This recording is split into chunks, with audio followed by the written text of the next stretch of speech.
Hi there, my name is Fix Fox and welcome to Heroes of Might and Magic 2. This is the F-Heroes edition, and today we are on to the Price of Loyalty campaign, scenario either 3 or 4. We do have a choice to make. As a quick recap, we just came from scenario 2 that I loved so much. It was a very well-designed scenario. We have the one sorceress town, and we need to go through 4 castles, 2 knight and 2 barbarians, owned by the red faction. And after we completed that portion of the campaign, here comes the boss music, and yellow warlocks with overwhelming armies come and descend upon us, and we had to be very, very crafty to try and do a backdoor castle trade where we take their warlock faction towns, which are much stronger, and then they took all the barbarian and the knight towns. Ultimately, it was close. I was on the edge of my seat. It was a nail biter, and I loved every second of it.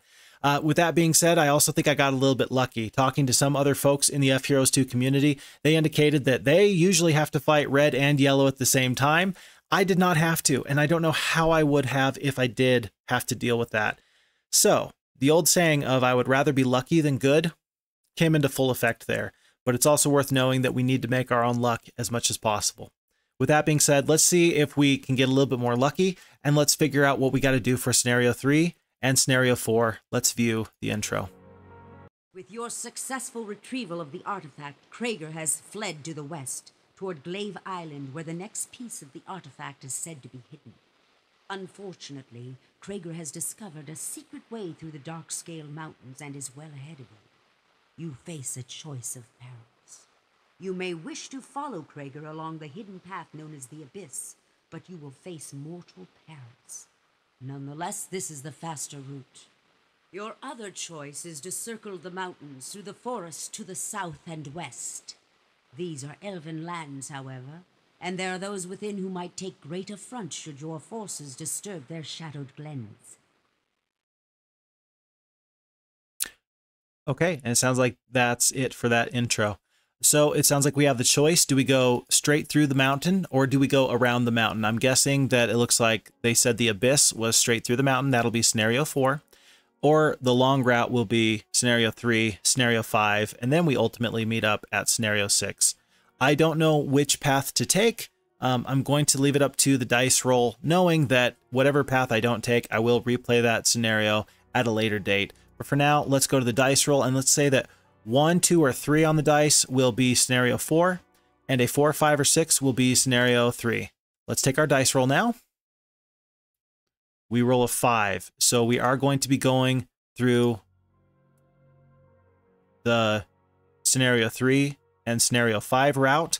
We will be going around the mountain instead of through the mountain. With that being said, we must read this bit of text here for Arrow's flight. The sorceresses to the northeast are rebelling. For the good of the Empire, you must quash their feeble uprising on your way to the mountains. We do have the Breastplate of Andurin. That was our reward for completing Scenario 2. And this artifact increases our defense by 5. It is one of the 3 major artifacts required to get the Battle Garb of Andurin, which is the ultimate combined artifact. We will find out what that does later, but for now, I'm going to leave you on the edge of your seat. But if this breastplate is a +5 to defense, I bet you can imagine it's pretty powerful. We do have a choice between the Mage's Ring artifact, which will increase our spell power by 2, the Major Scroll of Knowledge, which will increase our knowledge by 3, or starting off with Advanced Logistics. Once again, we're going to let the dice decide what we end up doing here. And we roll a 6. That is most definitely going to be for the Advanced Logistics on, I suppose, our main hero. Let's make sure that our difficulty is on hard, and let's dive right in. This area must be secured for the sake of the Empire. Our spies have reported a discord between the Kingdom of the Knights to the north and that of the oppressive sorceresses to the northeast. Perhaps this feud can be exploited for our gain. So immediately I think that we're going to be up against 2 enemies, and they're probably not going to be allied against each other. Knights maybe directly to the north, and then the sorceresses to the northeast. That'll be useful for us to think about there.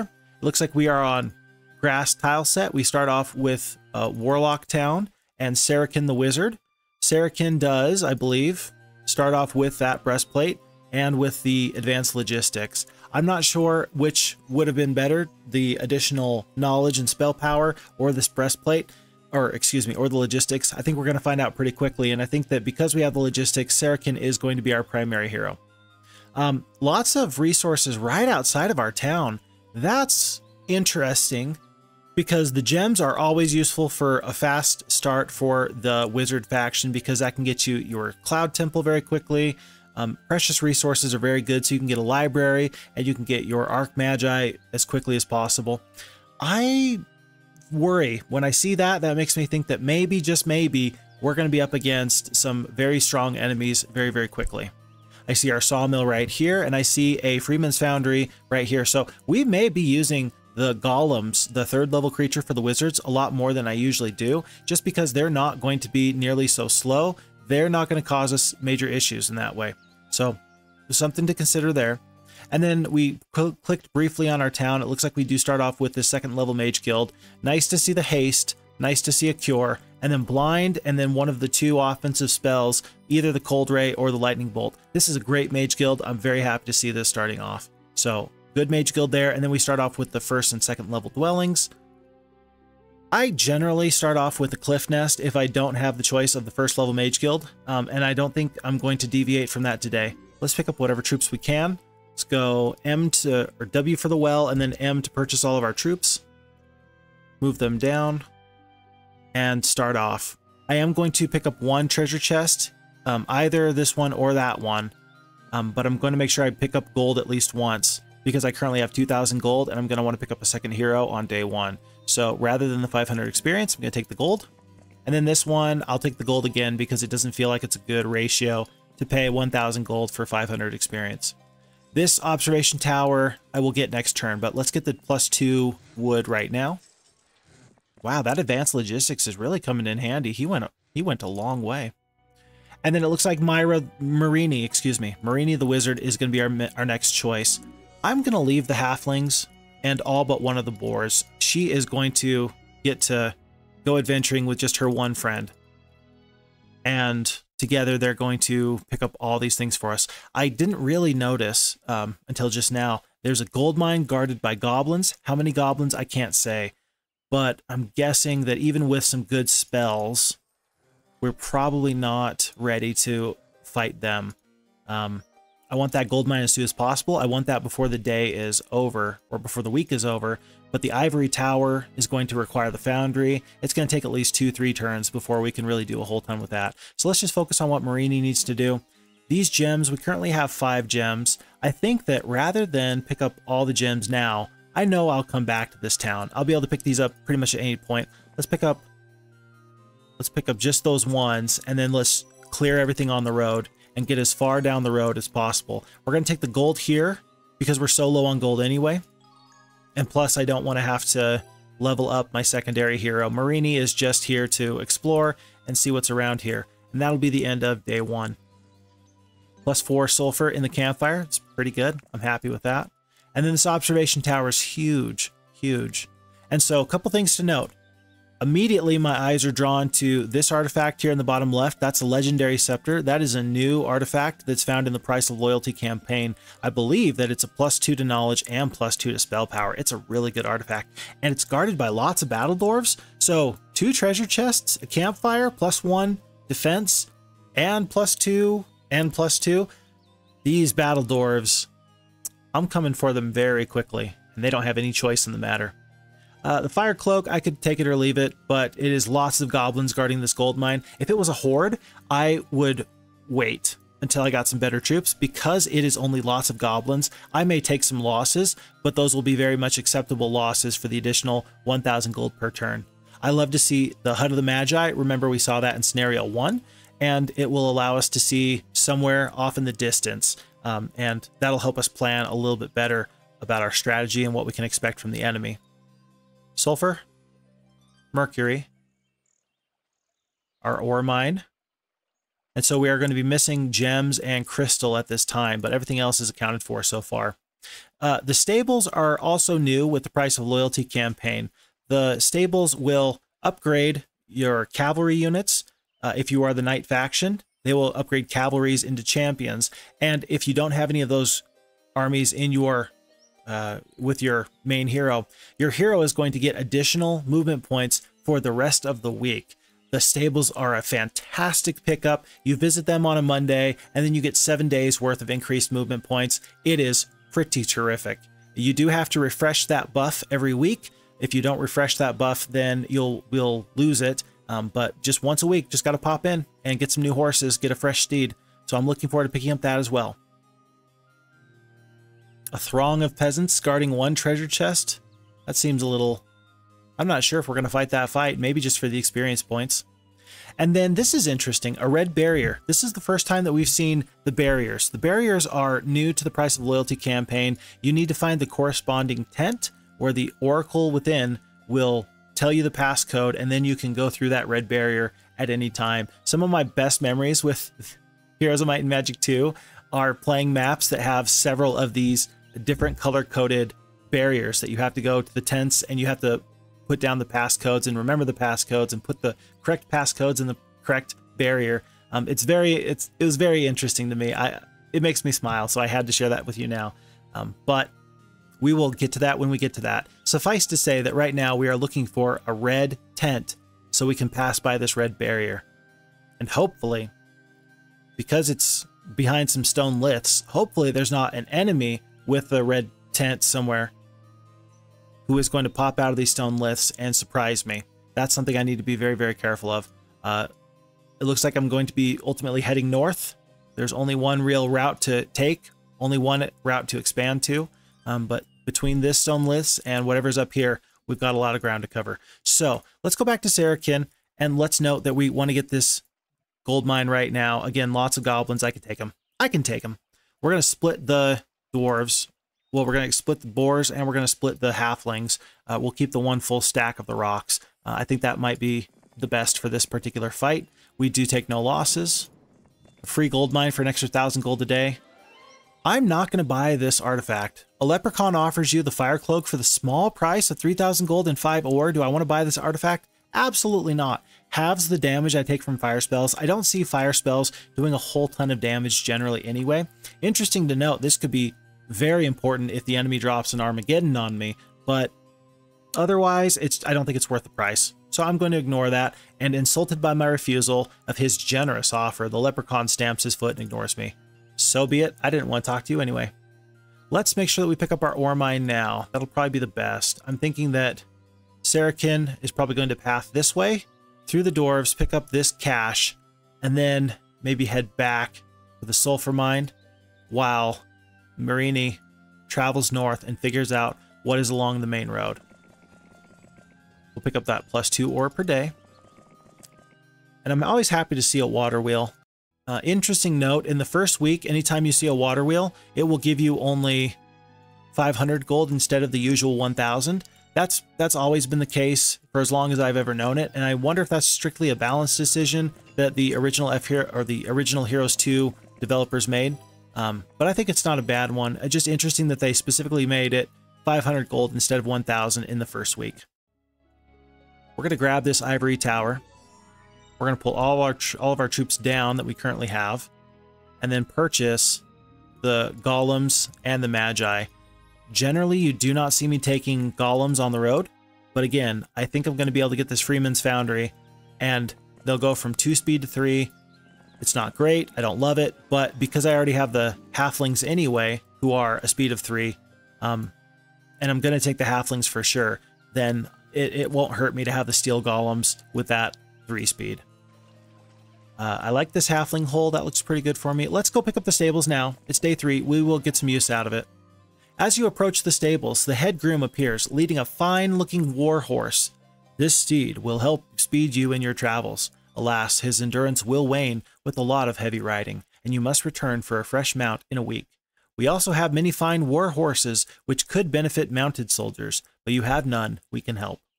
And so Marini now is going to have a greater cap on her movement points. She has 1,800 that she will get starting next turn, whereas Saracen has 1,200. So even with his advanced logistics, which is an additional 20% movement points, Saracen is feeling pretty slow right now, whereas Marini is saying to herself, oh yeah, I am speed. So let's have her speed right on through this road and carry on that way. Worth noting, I do have 3,000 gold. Should I plan on getting another hero or not? I'm not quite sure. At this point, I think it's not worth my time. Especially because I know where I've got to go. I need to go north. There's not a whole lot else I need to do at this time. Let's just allow that to happen. If I cast a blind now, it's going to take a while for these battle dwarves to come upon me. They could resist the spell, though. They have a 25% chance of resisting the spell. I don't think that there's another spell I'd rather have. I don't think that the 40 damage from the cold ray will really help me. But if I can slow down all of these battle dwarves from crashing on me all at once, I think that'll serve me best. Let's see if these dwarves will resist this spell or not. They do not, so I'm happy to see that. And now we're just going to attack these single stacks. That's a very strange choice. I don't understand what that was. These dwarves are operating as expected, but this one battle dwarf to simply take one step up, someone's going to need to explain that one to me because I just don't understand that one.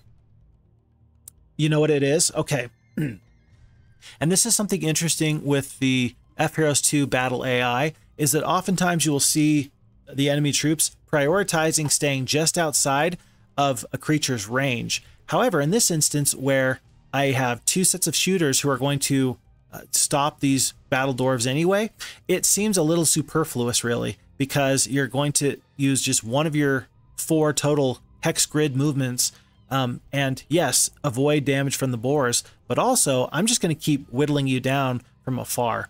So I understand why the AI is doing that. It makes sense to avoid damage from these boars, but you're going to have to take the hits eventually. As we saw in the auto combat earlier, the enemy is able to do some meaningful damage. They took out some halflings, they took out some boars when left to their own devices, but otherwise I think that they would have probably been better served to simply use all of their movement points. Oh wow, I only have 2 spell power, don't I? So these battle dwarves are coming in pretty hot. We're gonna wait for now. I think that I won't take too much damage with those boars when I attack these battle dwarves now. Yeah, I'm not even gonna lose 1. That'll be just fine. And then I'm gonna wait 1 more turn, let these battle dwarves take a hit on these steel golems. Steel golems are pretty darn tough. They can take a hit and keep on moving. Note that the steel golems are a very interesting upgrade because they actually get an additional 2 points of attack skill when they go from iron to steel golems, which I've said before makes no sense to me because that attack skill, why? Just why? I don't get golems because of their attacking prowess. I get them because they're beefy, tanky units, and so to get additional attack skill just doesn't really make a lot of sense to me. But I'm not saying I don't like it. I'll take it. Oh, don't get me wrong, I'll take it. Just a very interesting choice. We are going to take these 30 halflings. I probably could have thought better and not taken them because my movement points next turn are going to go from 1,800 down to 1,500. Those slow halflings are going to cost me 300 movement points per day. But we do have this town here. This needs to be our priority. I want to get this town as soon as possible, certainly before the new week. I don't feel comfortable even with 30 additional halflings taking that with Marini, but for now, we'll plan on moving forward. This might be, looks like the feet maybe of more elves that are in my path. Let's get the gazebo and figure out what we got to deal with there. We are way too far away from the Cloud Castle. That is not happening before week 1. We will need a marketplace at some point, and we do have wood coming in. So let's get the marketplace now. And this may be all the purchases that we really make in this town, just for now. We will have to see. This is probably actually a reasonable time. I think that this is a reasonable time for me to get a 3rd hero. I have the gold. I may benefit from having a barbarian later with the advanced pathfinding. But then again, I do have decent spells, and Agar does have enough knowledge and spell power to be able to fight some fights. We're going to take Agar over the barbarian. I am going to get rid of these centaurs. I don't think I'm going to need them. And we're actually going to pick up all of these units from Saracen the Wizard and leave him with the gargoyles. I'm going to take the breastplate even. And Agar is going to make it his priority to get to this town and get back and return these troops in time, probably to fight this fight with the wolves. But Saracen has already cleared his own path here. We're going to allow him to spend the time getting these additional bits of adventure map options. Death Ripple spell damages all non-living undead units on the battlefield. It's 10 points of damage per spell power. That's an excellent thing, by the way, that the FHeroes2 has done, is it tells you exactly how much damage it's supposed to do per spell points when you right-click on it. And it's my understanding that when you have FHeroes2 played in other languages, that it was given to the people translating the opportunity to add additional clarifying details that are not necessarily found in the English version, strictly because, well, the wording in English can sometimes be a little bit ambiguous. For example, the skill, the Eagle Eye, it could be said that, well, you're actually only supposed to find, spells cast against you. The wording specifically says spells cast against your hero, but that would mean that lightning bolts, blinds, curses, spells cast against your troops would be the ones you would learn, and not necessarily a bless or a bloodlust, where the enemy would buff their own troops. However, that is not the case, and your hero will learn any first and second level spells. The English wording is a little bit weird, and so in other language versions of the game, you will find some clarification in that regard, which I love. And I love and I appreciate. I think that there's 40 some plus languages that Heroes of Might and Magic 2 FHeroes2 edition's been translated into. I'm very impressed with all the people that spent tremendous amounts of time making that happen. An old elf is sitting on a rock in a glen, pounding on the shackles on his feet with a stone. You help him, remove them, and ask him his tale. I'm a deserter from Drakonia's army. She has enslaved all the elves to support her madness. She must be stopped.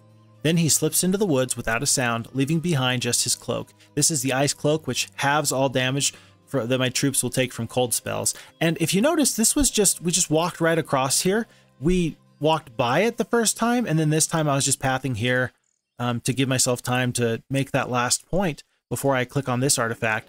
But very interesting that there are points that you have to walk on physically on the map, and you will find some hidden treasures. And this was only indicated by that road that we see there. Upon cresting a small hill, you come upon a ridiculous-looking sight. A sprite is attempting to carry a scepter that is almost as big as it is. Trying not to laugh, you ask, "Need help?" The sprite glares at you and answers, "You think this is funny? Fine, you can carry it. I much prefer flying anyway." Legendary Scepter adds, ooh, 2 points to all attributes. I thought it was just for knowledge and spell power. No, no, no. This is +2 attack, +2 defense, +2 spell power, +2 knowledge. What a great artifact. That is amazing. That is amazing. And again, this is that point where there's this random road. That was the indicator that we needed to step there to interact with the map. So I guess it's worth it to explore everything, and that there's more to these maps than meets the eye. +1000 for the gazebo. I'm going to take the leadership over the expert wisdom. Well, you know what? I'm going to take the wisdom. If I get a 5th level spell, it would be nice for a random hero to be able to use a dimension door, use a town portal, etc. Worth noting though that let me recant on that. I have decided that I'm not going to be using any dimension doors or town portals. I will use town gate, which is the 4th level version of the town portal spell, because it has reasonable limitations. Otherwise, dimension door and town portal will break a map, and so I'm only going to use that spell, dimension door and town portal. I will only use those spells if the enemy has started using them as well. I think that seems pretty fair to help make sure that I am really sticking to the spirit of the game and not no clipping throughout the entire map. Because I have the ice cloak, I may come back for this fire cloak later. Right now I'm not going to worry about it, but it's something on my mind that I might consider doing later. Next turn, Agar is going to take this town unless... We're going to go to here.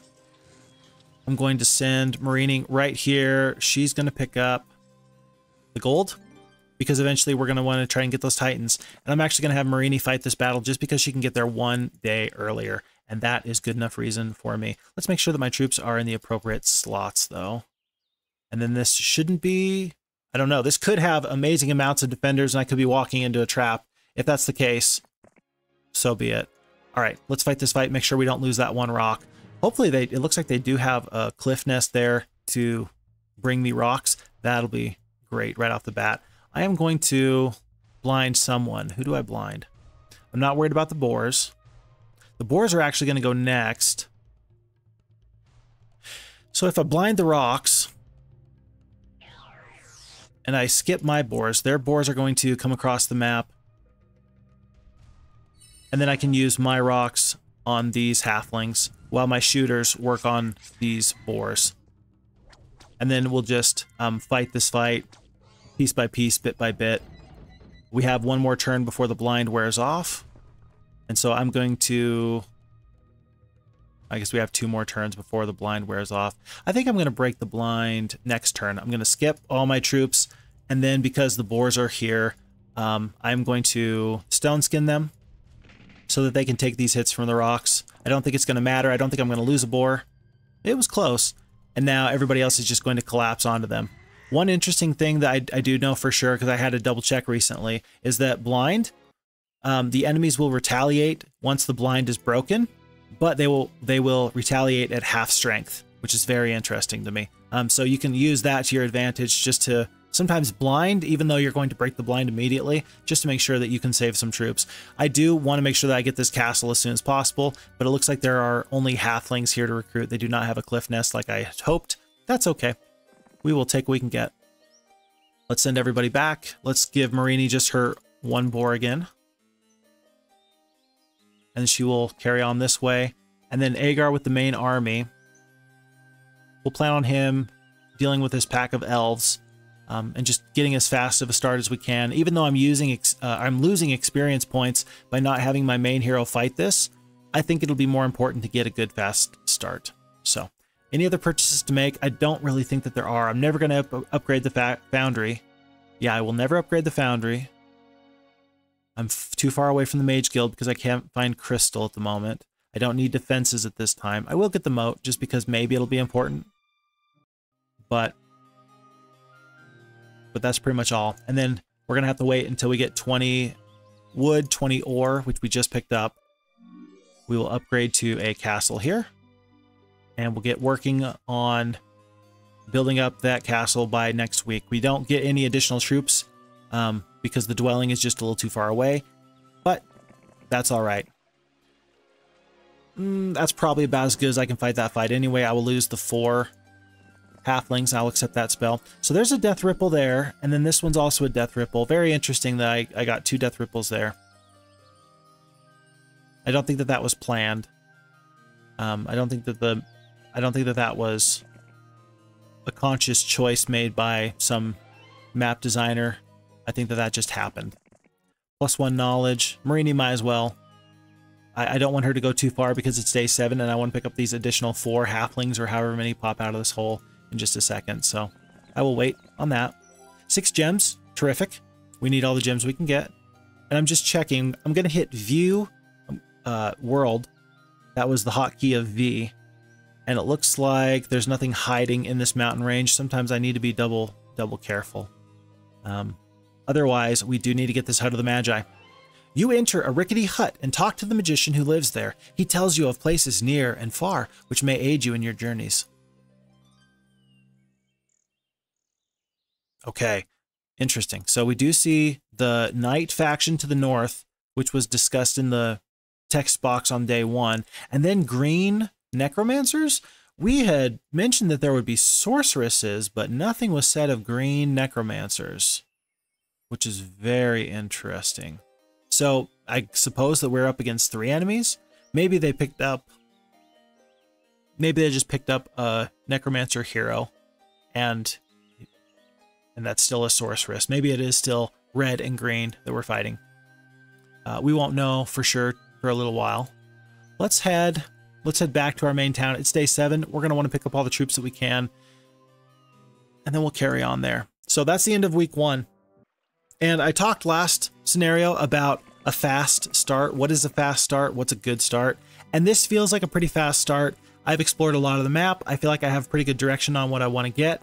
I know where my deficiencies are, things like having 0 crystal, that's a problem, but otherwise I feel like I'm not too far away from some very key objectives. The choice I have now is, do I build up the secondary town? Maybe at the expense of my primary? And the answer I think is no. So long as I get my Cloud Castle this week, I'll be fine upgrading the other town.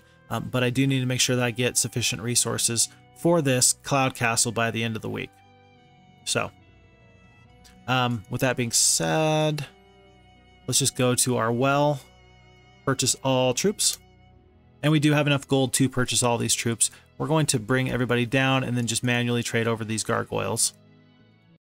And then make sure that we stop by the Freeman's Foundry. Do I need to stay overnight to get additional spells? I do. This Legendary Scepter with the +2 attributes is huge. So we're going to wait one night and replenish all of our spells.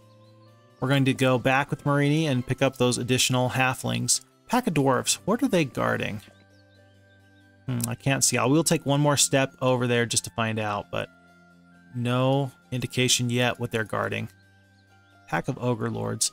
I'll stop in at the stables. Again, Legion of Peasants for the treasure chest, not a big deal to me, but I will work on these wolves, grab this, and then send Agar back over and meet up with Sarakin as he travels north, probably to this pack of ogre lords. And then, knowing we need to make sure we have plenty of wooden ore, at least at one point in this week, we'll get the habitat. Is it habitat? No, it's the pen for the boars, and then probably the well next turn. And then just try and save up gold because, hey, we only have 650 at this time. Maybe this treasure chest will be a little bit more enticing than I originally thought. Thankfully, we picked up this gold mine on day 2, and that is a huge help.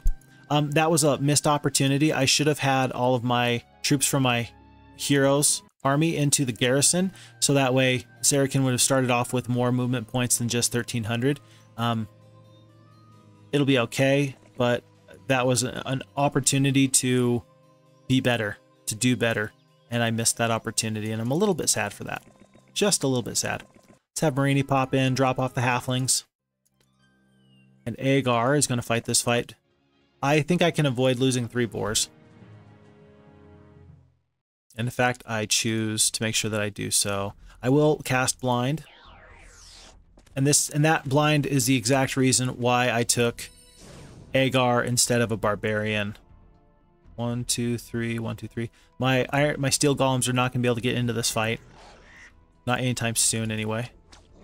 But because I had those additional spells, it made a lot of sense to get Agar instead of a strength-based barbarian troop.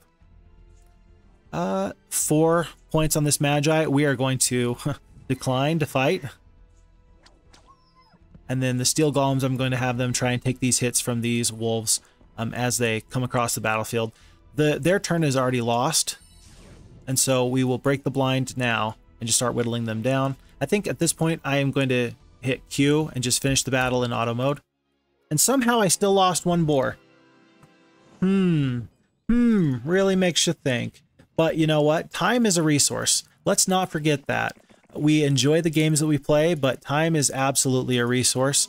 And so I don't feel bad about maybe losing a few troops at the cost of moving on through these scenarios just a little bit quicker. So be it. This water wheel will get picked up by Agar in just a second. Sarakin's movement is the more important of the two. So let's make this swap. We'll make sure that we get this +5 defense over there as soon as possible. And then 1 boar for the purposes of adventuring around the map. Let's make sure that our troops are correct here. I'm going to have the steel golems. Should I have them guard the Magi or the halflings? I think I'm actually going to have the steel golems guard the halflings. With 16 defense, 7 base plus 9 extra defense, I think that the Magi can take a couple of hits and keep on moving. So I'm going to have the boars actually be at the bottom, which will mean that they're still going to go first out of all the troops in this army. Just interesting decisions. Who guards what? I think that the halflings are at risk of getting their stacks depleted quicker, and so I will put the defenders closer to them on that side. Let's...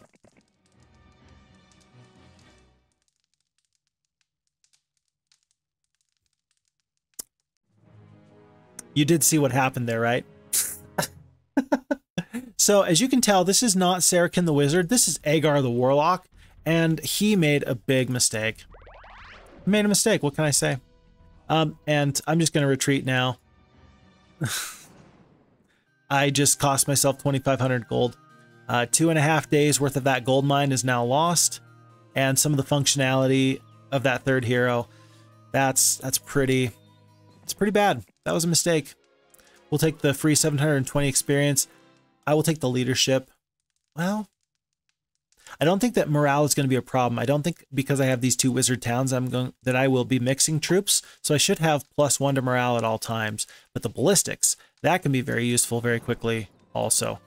Generally, I rank leadership higher than I do ballistics, but for now I'm going to take... Whoa! But for now I'm going to take...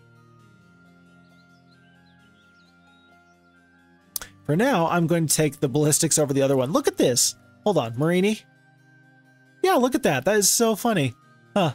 I'm guessing that was not intentional. Not intentional. Boy. Well, let's pick up this 1,000 gold all the same. I think that one hero can run this gambit from the Magic Garden to ferrying troops up to the front. I think that one hero can do that. It's just, you hate to see yourself shoot yourself in the foot. Remembering that I'm still working on the Cloud Castle in the other town.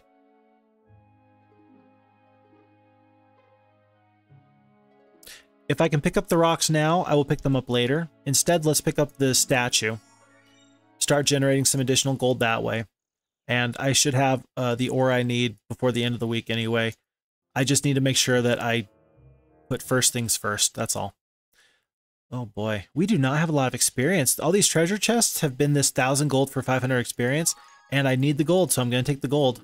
I don't want this artifact. I would prefer to have the gold, really. After scouring the area, you fall upon a hidden chest containing the ancient artifact Enchanted Hourglass. That will increase the duration of all my spells by 2 turns. Not very useful for a wizard that already has 4 spell power. It's actually really great, though, on barbarians or knights who don't really spec into the spell power nearly so much. There is this trading post here just in case. It's day 4. I don't think I'm going to send Marini over to these stables. For now, she's just going to go south.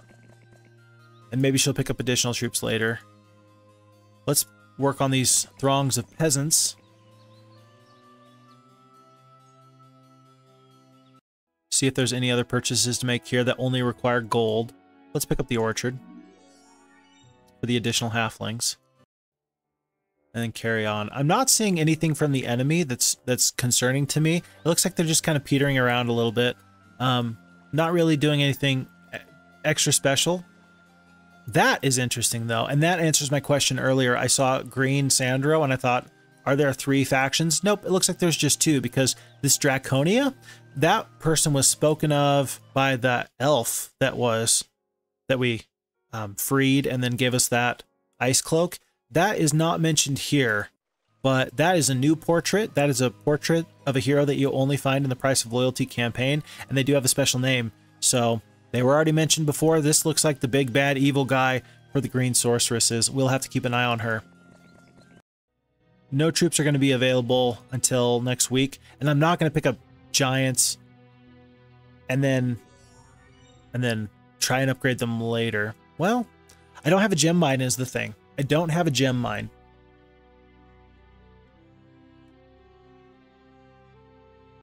And so I don't know when I'm going to get an additional 18 gems to get myself the upgraded Cloud Castle.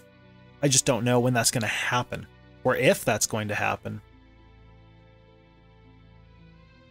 So it was really a stretch to get this Cloud Castle, but I think it was ultimately the right decision. The alternative could have been to really hum and haw over trying to work on Archmages or the library or additional levels of the Mage Guild, but ultimately I think that troops are always better than no troops. This may be a map where maybe we just never do get Titans. Those do happen, and that's okay. I I just don't know what to expect since I haven't found gems yet.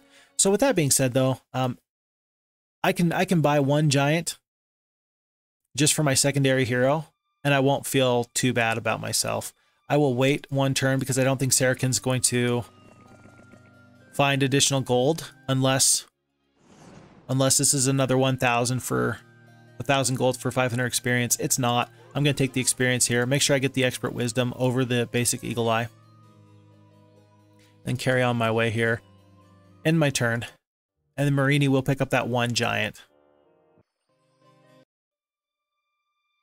Oops. One giant. Might as well get the gargoyles. And then we will fight these skeletons.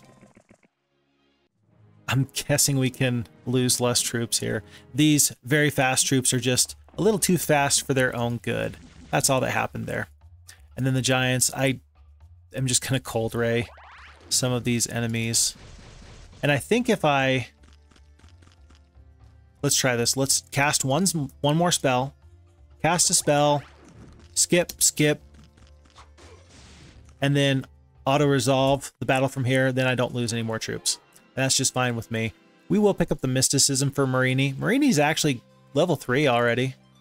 She's on par with Sarrakin. I'm going to keep Sarrakin because, again, he's got the advanced logistics. He started off with that as our bonus. So he is our main guy, but that's just interesting. I think that it's worth my time to have Marini pick up this fort and this fort, though. It's day 6. We'll for sure get this fort now. And then as she's swinging through to pick up additional troops and the water wheel to get them to the front, we'll be okay with that. I'll be okay with that. Lots of forts here, actually. Look at this. We'll take the ballistics over the mysticism. There's another fort up here, so +3 defense along the way. There's going to be a lot of defense here, which I'm just fine with. We'll plan on stopping in. We have 2 more days worth of buildings to purchase. Let's get the rocks now. And we're going to be absolutely broke. We will be absolutely broke. We're probably not going to be able to get too many troops anyway, actually. And I think if I just go very, very lean on my armies for now, maybe that'll be the best thing for me. But, and this is very important, I may be falling into a trap here. And here's the trap. Oh, I have 2 castles. I think that I'm good to just wait and not get a really fast start. Yeah, but how many castles does the enemy have? And we don't know the answer to that. And that could spell disaster for me. I could think that I'm doing well. I could think I'm doing just fine. And I'm not really. And I won't know until it's too late. So I need to be cognizant of that. I need to be aware that this may not go the way I hope it does. Just saying. Okay, and from here I'm gonna end the battle automatically. We saved a couple of halflings. We've broken into this new terrain. Let's pick up this halfling hole. As you enter the small clearing, you see a familiar figure talking to a group of halflings and soldiers. You stay a while and listen to this speech. The time to throw off these chains of tyranny is now. We must strike at the heart of her empire and destroy the evil that she has brought to our land. As the old elf finishes speaking, he gets up from the mossy seat and once again blends into the woods with incredible grace. I love the flavor text. I've told you many times, I always pick up bottles that you find on the ocean and I always look at signs every single time because the flavor is so good. This is an additional opportunity for flavor. The map designers knew you were going to go through this pass and then you get something very interesting there. I love it. Maybe... Okay, you know how you could go through here? Maybe I need to path Marini through there. Maybe there's a special instance here as well. Remember where you could go the back way to get these treasure chests? Maybe there's something nifty there for a keen-eyed observer. It's like in a video game where you see a waterfall and you assume that there has to be something hidden behind the waterfall. And if there's nothing behind the waterfall, I'm going to be a little bit disappointed, I admit. But that's my fault, so all the same. Let's end this turn now.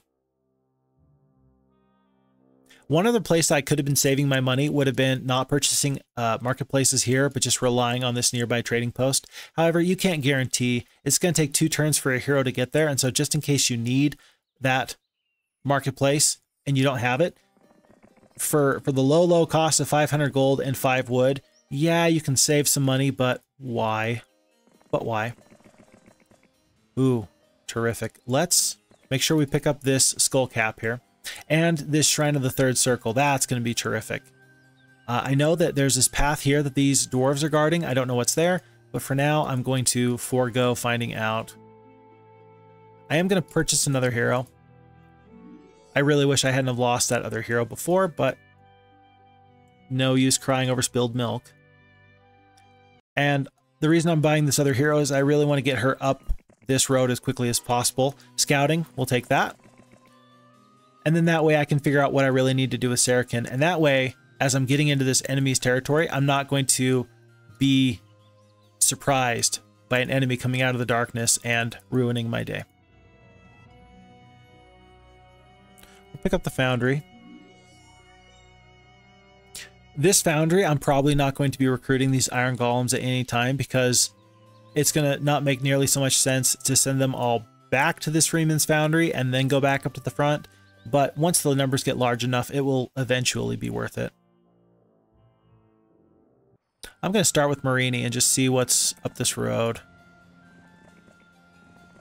As far as she can go. Pack of Cyclops. Excuse me, Cyclopes. That's very important. Pack of Cyclopes. Here. Lots of nomads. Ah, but there's my red tent. So this barrier here is the tent that once I go on there, I'll be able to bypass that barrier. When I get a chance, I'll show you what the barrier says if you don't have the red tent yet. All things are very interesting. At this point, I want to pick up this Thieves Guild. I want to see exactly what I'm up against so far. So Lord Kilburn, we've seen him on the adventuring map so far. He is Red's toughest hero. And then we also have Green. Green is their toughest hero. It looks like me and Red both have 2 towns. And then I'm guessing that Green has 3 or 4 or 5 towns. Oh, never mind. No. I always forget. Towns are the non-upgraded version of a castle. And so me and Red are tied with no towns.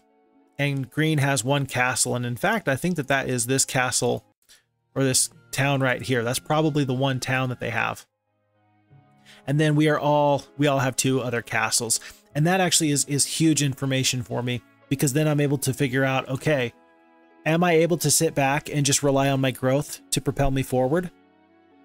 And to a certain degree, yes. And to a certain degree, no. But I feel a lot more comfortable about playing conservative and slow and smart here now, knowing that I should be able to be at least on par with these enemy troops in the future, especially if I can get the giants upgraded into titans, but that'll be a story for another day. Let's go pick up this magic garden and this skull cap. A brief stop at an improbable rural inn yields an exchange of money, hails, and accidentally luggage. You find a magical skull cap in your new backpack, so it halves the casting cost of all mind-influencing spells. And again, that's really great because it is things like the Bless, things like, well, excuse me, all mind-influencing spells.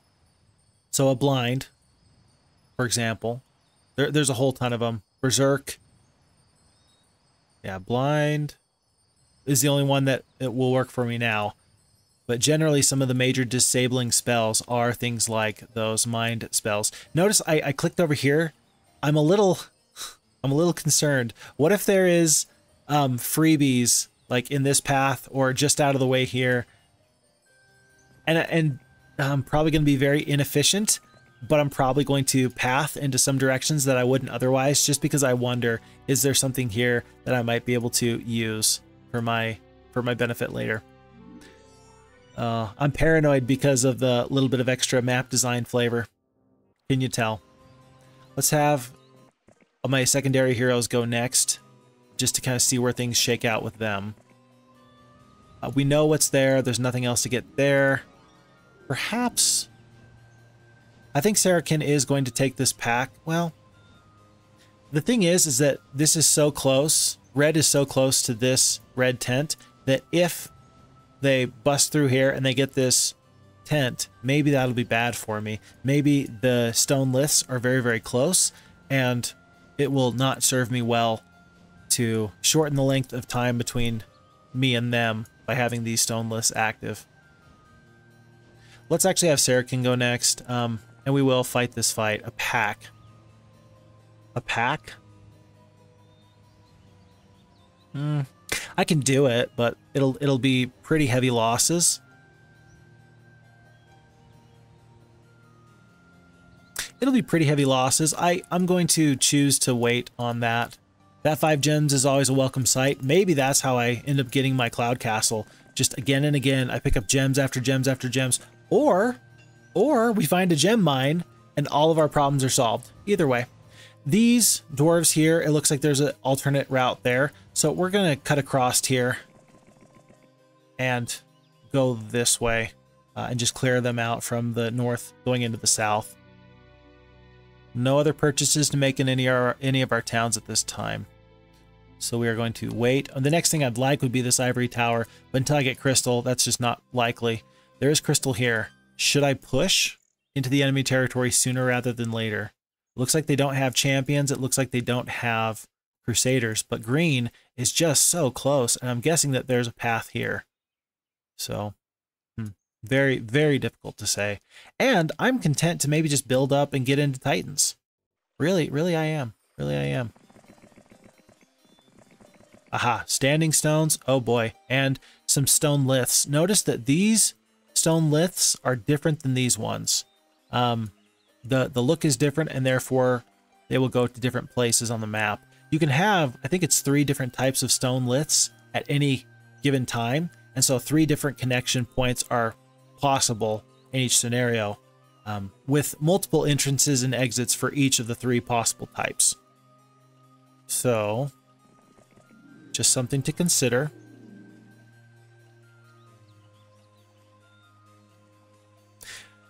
It looks like we will have enough gold. Let's bring troops to the front. And then Marini, I'll send her down to start picking up some of these extra items. Next week, I'm going to push in and get my sulfur and my crystal, and I will just take it from the knights. Until I see champions, I will assume that I can take those fights without any problem. What does my other mage guild have here? I don't think I need the first level mage guild in the other town. I don't think it'll be very useful. But because it's only wood and ore, I'll opt into it. Eventually I'm going to need it for the Magi anyway. And I end up picking up a slow, which is really a good spell. I really like slow. It does effectively something similar to what the blind will do, in that it will prevent the enemy from causing me problems. But that doesn't mean that I'm not here to say that one is better than the other. How about that? How about that? Let's make sure we don't lose Marini. We've already lost 1 hero this game. Let's not lose another. And Lord Kilburn did take out those nomads, so one way or the other, this is happening sooner rather than later. I'm going to go through these earth elementals and these dwarves so that a secondary hero can pop through these liths just to see what's going on. I'll accept those losses. I'll pick up the logistics, and I'm actually going to go through the stone liths just to see what's on the other side. Oh boy, this is really good. That's an arena. I don't know what that is. And I do wish that I had my secondary hero closer to there, just so I could observe a little bit better what's going on. Let's pick up everyone. Everyone but the giants. So I can't hit the max all button. That's just not going to work for me because I don't want to pick up the giants. Not at this time. I don't think I need the troops, and I want to give myself the opportunity to pick them up upgraded later, because otherwise they're so expensive. So expensive. And so we will actually leave the giant at home for now, and then head north. And I moved away from Saracen because I wasn't sure what I wanted to do next. I don't know what Lord Kilburn's going to do. If he follows this road directly, he's going to be a problem very, very quickly. And he may even be able to reach Myra on 1 turn just traveling by road. I don't think they're going to attempt to take out this level 6 creature for the barbarians, but I don't know. This arena is a little too good to give up.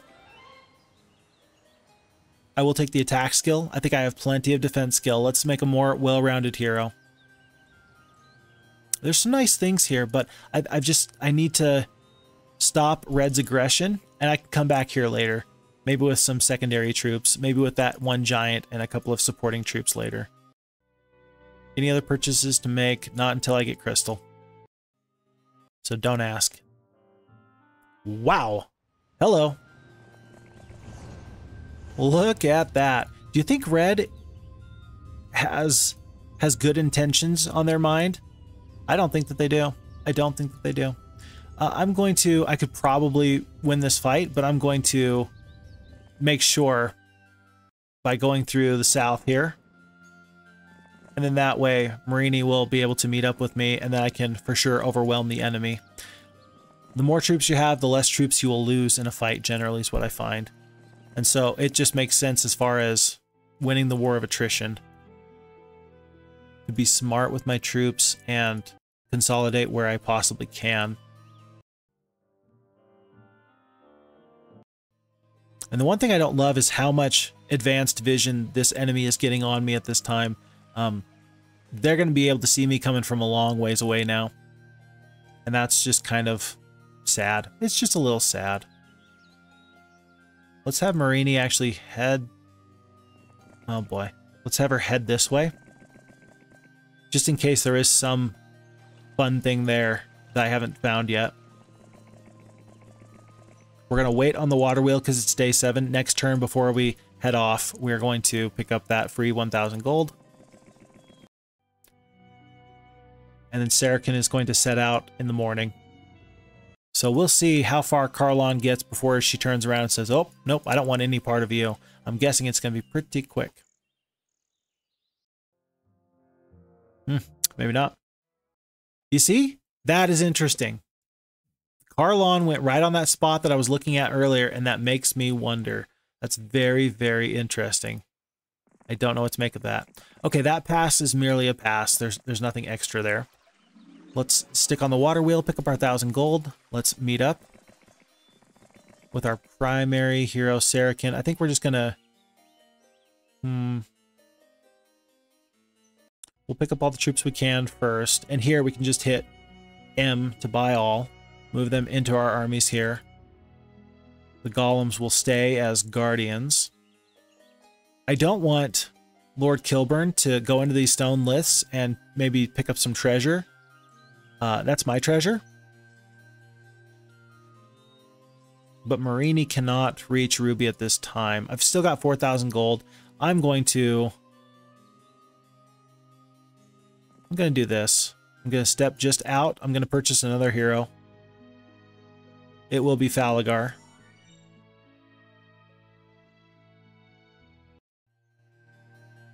Because he can reach Ruby this turn. And maybe I can make it work to where we move over all the troops and then we catch up with Saracen before he gets too far. No problems. And Carlon won't be a problem either. Saracen can only get this far. And I know I said I was waiting for those troops, but he did get 1 additional week's worth of growth here in this town. That should be plenty to deal with Lord Kilburn. And then Falagar will probably meet up with Saracen over here somewhere as we take out those Cyclopes. Okay, and that's my turn. Yep, that seems reasonable. But I'm so fast, I will catch you. Even with my speed 3 creatures, you have a speed 2 creature in the peasant. I will catch you. You cannot stop me. The one thing I don't want them to do is take this magic garden. That could be 5 more gems. It's not, but it could have been. Could have been. I don't want Falagar to get attacked. I don't think this army is big enough, and I don't want to lose 1 week's worth of creatures. But I definitely wanted to get those gems just in case. Maybe Lord Kilburn won't be able to reach him if I go all the way down. And maybe he will, but we'll have to wait and find out. I've got to go here, just in case there was something there. Look how paranoid I am. Look how paranoid I am, because I don't want to miss anything. I'm playing suboptimally because I am paranoid. But I'm having fun. Doesn't that count for something? If time is a resource, surely fun is also a resource. I think that's fair. And I think that that is what Lord Kilburn wanted to do. He just didn't get the opportunity. He did not get the opportunity. So, interesting. There's so many weird ways that you can path in this scenario. Very strange. Very strange indeed. Send over all these troops. Agar will pick up our gem mine next turn. The enemy has fled, but we took some heavy losses. Let's fight this fight a little bit different. Knights, generally, I don't worry about their spell power capabilities. With 3 spell power, but only 1 knowledge, I'm guessing that I don't have to worry about that. 3 attack, 3 defense. Oh boy. Oh boy, Saracen is much stronger. We should have been fighting this fight a long time ago. I want to blind these rangers. The rangers are going to go before my halflings. If I had a haste, I do have a haste. I could haste my halflings and get them to speed 5, and then I'll get the first shot with these 216 halflings on these rangers. That'll meet my goals. That really will. Let's do that. Let's haste the halflings so they move up to the 3rd unit to go. Let's move the boars into a threatening position where they could attack the rangers next turn if they want to. I don't mind the curse on the rocks. I think that's a great choice because they have 4 to 8 damage. So it takes out a lot of variance. I can kill all of these rangers here. I'm probably going to kill, I'm guessing 40. 17 left. Well, we're going to work on these pikemen at this time. Swordsmen have gone. The rocks are going to probably ruin the rest of these rangers' day. Yeah, that morale on my toughest unit, so good. Wow. We are still going to lose a lot of halflings, I suppose, but you can't have everything in life. I don't want these boars to take this fight. That's just a lot of concern there, but we've got to do what we have to do. What spell did Lord Kilburn cast? He cast a curse, didn't he? Yeah, he cursed the rocks. So that makes me think that he does not probably have a cure. Well, no, he had no reason to cure. The chance of getting a Dispel or a Cure in a level 1 Mage Guild is fairly high. I'm still going to cast a blind because if I can get away with blinding these Master Swordsmen, I'm going to be feeling pretty good about myself. So let's do that. There's the Dispel magic coming through.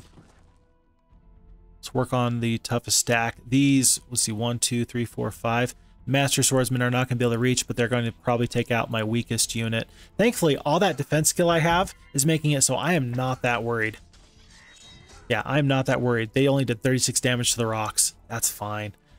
These troops have already gone this turn. Let me start taking out some of these smaller stacks of creatures. The idea being that maybe I can prevent them from running. Unfortunately, I was not able to do so. We'll pick up the windmill as we're pushing into Carlond.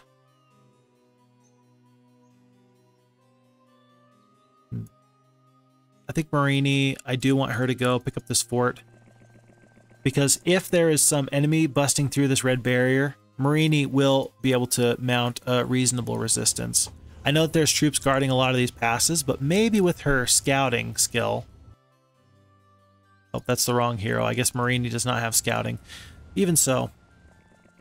Aha! That is worth my time. We've been mentioning needing crystal. That will be worth my time. More crystal there. Oh, we are coming back. We're coming back here very quickly. Very quickly indeed. Otherwise, how far are we away from our upgraded cloud castle? 9 turns, unless we can get some additional gems.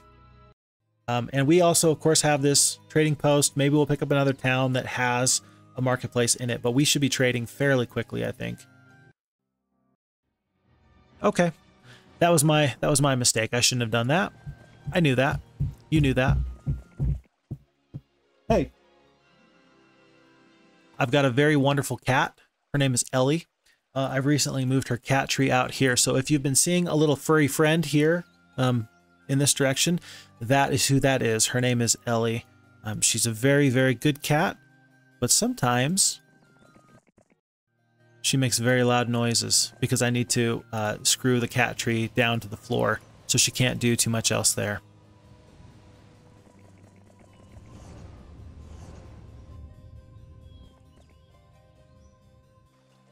I feel bad. I feel like people are going to think, you yell at your cat? That poor baby. And the answer is, well, she'll get over it. She'll be fine.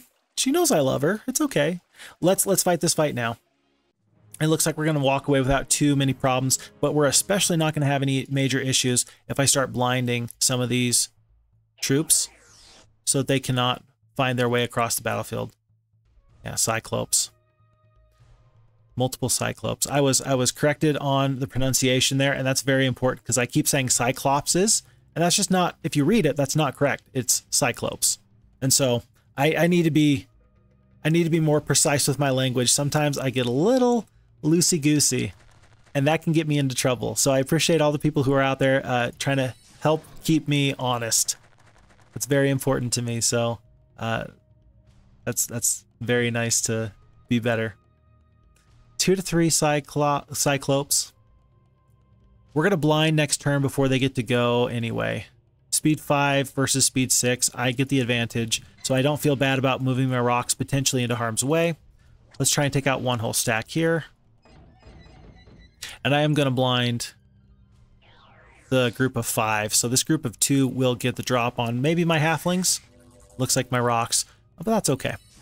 And now we can just sort of isolate these fights and go from there. I can take a hit. Same, I'll take the damage if I need to. But this time I'm going to wait until the next round of combat. Just so that way I can really get the drop on these enemies here. Break the blind. I will have the steel golems finish this off, and then from here on I will finish this in auto mode. So no losses. Eagle Eye or Diplomacy. I really don't want to play a diplomacy game, but maybe we'll come across some really tough creatures later where it will make sense for me to do diplomacy. Then again, I am going to be fighting sorceresses, who usually will have some nice spells. We'll take the diplomacy though, and we're definitely going to take the archery for a wizard. Wizards have a very low chance of getting the archery skill comparatively, which is kind of surprising because they have 3 troops that are ranged. You have the level 1 halfling, you have the level 5 magi, and you have the level 6 titan once it's upgraded. So archery is definitely a good call here. After scouring the area, we fall upon a hidden chest containing the ancient artifact, Lucky Rabbit's Foot. That's a +1 to luck. I'm very happy to see that. A little bit of luck goes a long way. Let's bust into this territory here.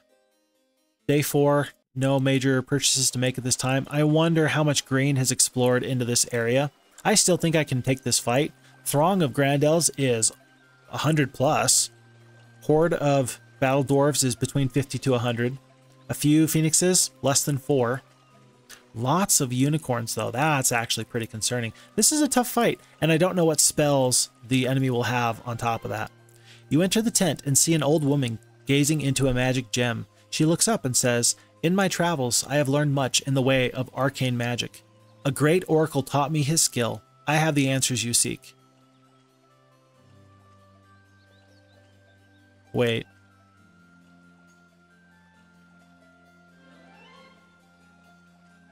And it doesn't change. I think that's a change. I think that's a change with the FHeroes2 version versus the original base game. In the original base game, you would go to these travelers tent and they would give you a password.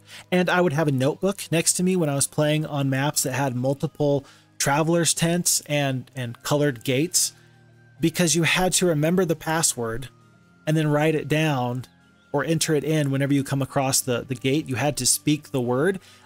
Maybe they got rid of that. Maybe that's a change with the FHeroes2 version where it just says, look, you've visited the red tent. You're not going to have to remember what it is to pass the border guard like you would find in Heroes 3, which is a good change. It streamlines the game. But I gotta say, it makes me a little bit sad. I have some of the best memories going through some of these scenarios and having to go back to red tents or yellow tents or orange tents that I had already visited just because I forgot what the password was. And I shouldn't be sad, but I'm a little bit sad. That seems a little bit sad to me that I miss out on that. That was a very fun part of the game for me once upon a time. Ultimately, it's a good choice as far as the game is concerned, but yeah, just for thematic purposes, I'm a little bit sad. I can't lie. Okay, end of day 5. because it's week 4. We are almost into month 2. And I'm guessing that at this point that I just need to be as aggressive as possible. Plus 2 gems. We are much closer to our Titans than we were before. So castle here, gold mine here. We took the ballistics early. Are these going to be enough troops? It's day 6. We already took out their toughest enemy. Is this our time to shine? I think so. So Marini is going to push forward. I was thinking about having her go back into these stone lifts. I think that I think Myra will push in otherwise. We can't get through here. So let's go north and help pick up some of these mines that need to be flagged. And otherwise, I think I will have Myra go back. Pick up some troops here.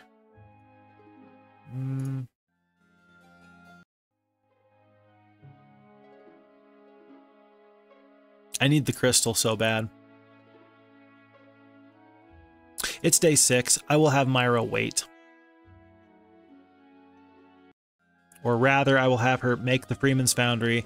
And then as she comes north with all these troops that she's going to purchase here, we will go and we will get what's in these stone lifts as just a little bit of an aside. So it's taking longer than I would like. I'm not as efficient with my logistics as I would like to be, but we'll take what we can get. Glorious battle. Let's make sure we don't lose 64 halflings. A huge stack of halflings can go a long, long way. Because we have the advanced ballistics, we get the 2 shots, and that's great to counteract the fortifications upgrade that's in this Knight Castle. It looks like they've got the main Bastille, the left turret, the right turret, and the moat. So this is a fully upgraded castle. Agar the Warlock. That's a familiar face. So we know that he has a blind. We know that he has a cold ray. He's got some spells. We turned over a very good hero, all things considered. I think I'm more worried about these ground troops than I am these 11 rangers. So the halflings are going to focus here. I don't have any way to prevent the damage from going on to these halflings. That 64 halflings I lose just might be what you lose. That just might be the price to play. Let's see. How many of these? I'll kill all of these rangers. Let's do that now. And then just stay right outside of the gate. Maybe we can bait the enemy into coming across the drawbridge. Otherwise, I do see... Well, I was going to say that I saw those rocks flying into the enemy's defenses. Not at this time, though. I am going to try and kill whole stacks here. I can kill 6 to 7 of these pikemen, or I can kill all the centaurs.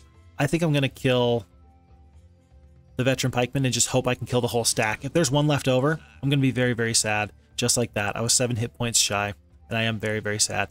Notice, because I have archery, I don't have a penalty shooting over the wall. Let's take out those paladins. I really wish that I'd been able to take out that veteran pikeman. I'm trying to kill whole stacks again so I can end the fight as quickly as possible. Hopefully the veteran pikemen waste themselves by attacking my boars. Nope, the swordsmen go first. And we'll kill the veteran pikemen in the back. And then, before this turn is over, we should have no issues here. I will kill 2 swordsmen. And so I did save about 20 halflings. It was worth the time. It was worth the time. Let's take the advanced luck. And I'm happy to see these upgrades. Lightning Bolt, Summon Boat, maybe Summon Boat will be good. Curse. View Resources. I'm going to cast View Resources right now. Over here, yeah, wood, gold, jewels, crystal, sulfur, ore. This is a treasure trove, and we need to clear that out as quickly as possible. No other resources to speak of. There's some little clumps here. That's a little interesting. It's probably guarded. I think you have to go this way to get there, and you have to go this way to get there. It's day 7. It'll take me 3 turns to get there. I will not be able to take this town before the end of next turn, unless... That does not look like some very extra defenders. That doesn't look that tough. I'm going to do something a little inadvisable, I think. I'm going to put my main army on a secondary hero. Well, let's call him a tertiary hero. We're going to have Craghack go as far as he can. I think that if we... Speed at 4, slow speed. If I dismiss these orcs... How far can I get? I guess even with the road, I can only get that far. Unless I take one step here, and then Sarakin trades and gives them one boar. Maybe then... Nope, I'm still shy. I'm still going to be just shy. Huh. See, my hope is that I could use Crag Hack to get into Elk's Head next turn. It's just a little too far away. I'm still going to act like that's what we're going to do, and maybe it'll work somehow. Maybe something will change. It won't. That's a really weird kind of... That's like the bargaining level of acceptance. I didn't go through grief or anger or denial, but I sure went through bargaining real quick, where I'm like, well, maybe things will change. No, they're not going to change. But all the same. Weekly Grasshopper. Yep, we're just outside of range. Oh, and that's a little bit of a shame because they did pick up Lord Kilburn. Okay, and then because I didn't stay the night in the town, we are shy on spell points, but I don't think I really need them that bad. So let's head back over this way. We will let Crag Hack trade over the main troops now, and then he will stop in at the Alchemist Tower. I don't think I can use the Alchemist Tower at this time if it does what I think it does, but let's stop in all the same. You hear a voice from high above in the tower. Go away, I can't help you. My understanding, and I've only been able to use this one or two times, is that the Alchemist Tower will help you remove cursed artifacts, which sounds crazy. Like, what is a cursed artifact? I think that there's only like 2 examples, and the one that comes to mind is a new artifact with the Price of Loyalty campaign, which is the Arm of the Martyr. It will give you a +3 to your spell power, but it will also give you the undead morale penalty in game. And I don't think you can actually remove it. I don't think you can actually remove the Fizbin of Misfortune. I think that that's what the Alchemist Tower's purpose is. Otherwise, it will just say go away. And so it's kind of hard to figure out what does the Alchemist Tower do. But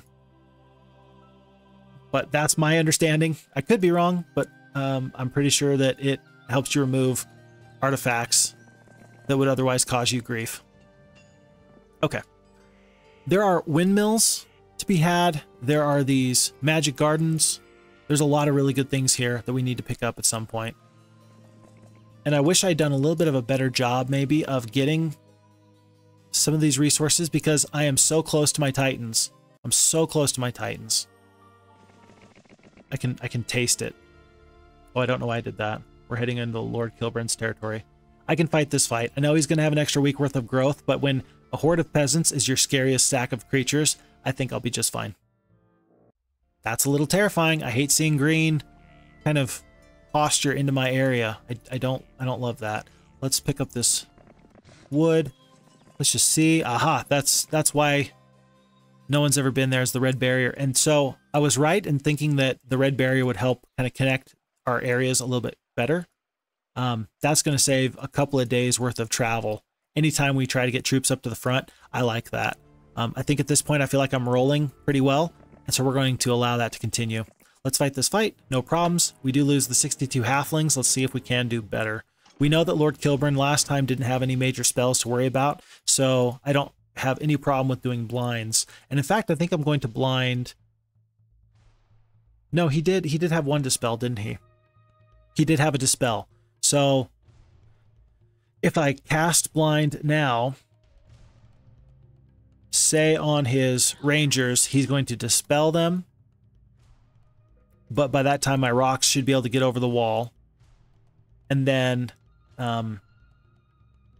he won't be able to stop me in the future with any dispels or curses or things like that. Very interesting, and I'm just fine with that. I will trade blinds because the rocks were going to put themselves into harm's way to stop these rangers anyway. That is interesting. That's not typical AI behavior from the original Heroes of Might and Magic 2. That's FHeroes2, and that's great. Very weird that the Master Swordsmen put themselves in their own moat. Because they're now taking this -3 on the defense. But so be it. I will allow you to do that with my blessing. And we're going to not take a whole lot of damage in retaliation anyway, so we will allow that to happen. No more magic points here, so we're going to cast Cure on the rocks.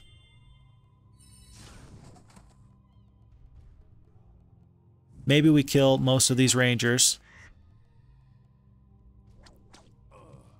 And then I'm just trying to finish up this fight as quickly as possible. I don't think I can finish up this fight any quicker, so I'm just going to hit Q and end the battle in auto mode.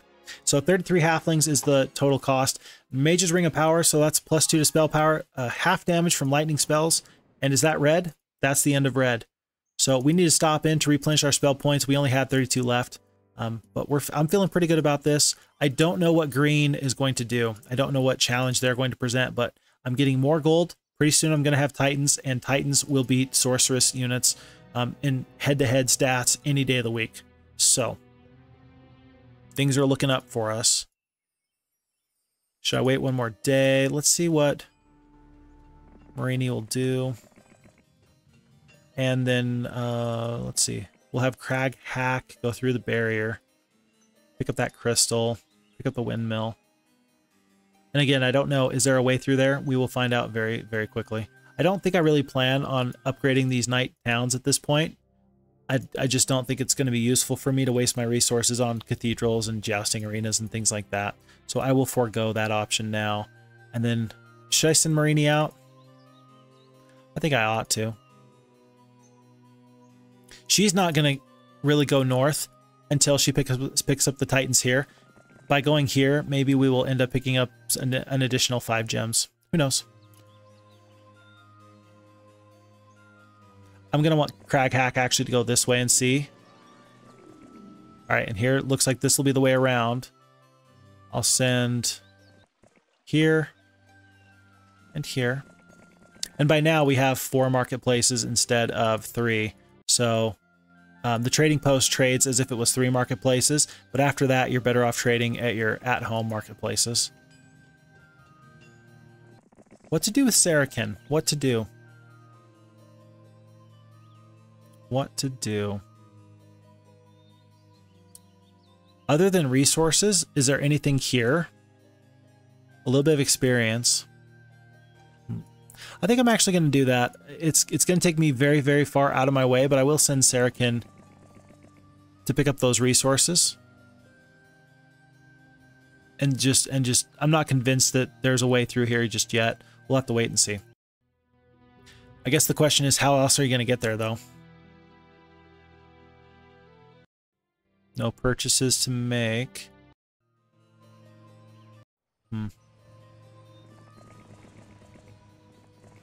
2 mercury.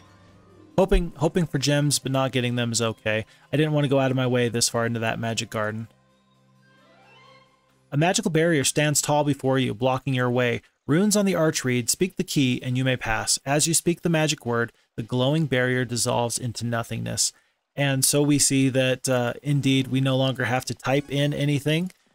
And again, that's a good change, but it makes me a little bit sad. Aha! Now we have a green tent. So we still have one more red barrier that we can deal with, but now we have a green tent with a green barrier. Maybe there's a green barrier right here. Maybe that's why these troops have not mixed.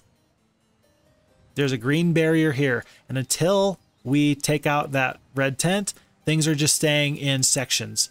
We deal with the knights, then we deal with the sorceresses, and so on and so forth. Very interesting. Very interesting. I'm not quite sure what we're going to be up against very quickly.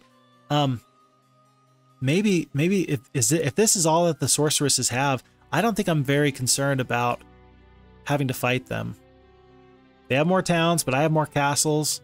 I don't know what their army strength will look like, but again, maybe their strength is really based off of their primary hero. We may have all this defense with Saracen and that breastplate, but perhaps the issue is actually that we're going to have to deal with spells, and spells are always going to be a problem. Now is the time to get this artifact. We have already the ice cloak that will protect us from spells that are ice-based. Now maybe we get the fire cloak.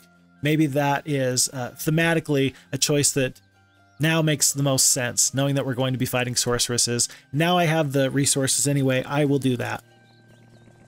And I'm happy with that decision. Okay, great. And now it's officially happened. We have 20 gems. We are going to upgrade our cloud castle, and we have so much gold running in here. We have so much gold and 53 mercury. We're going to be able to pick up these 9 titans this turn. Mark my words.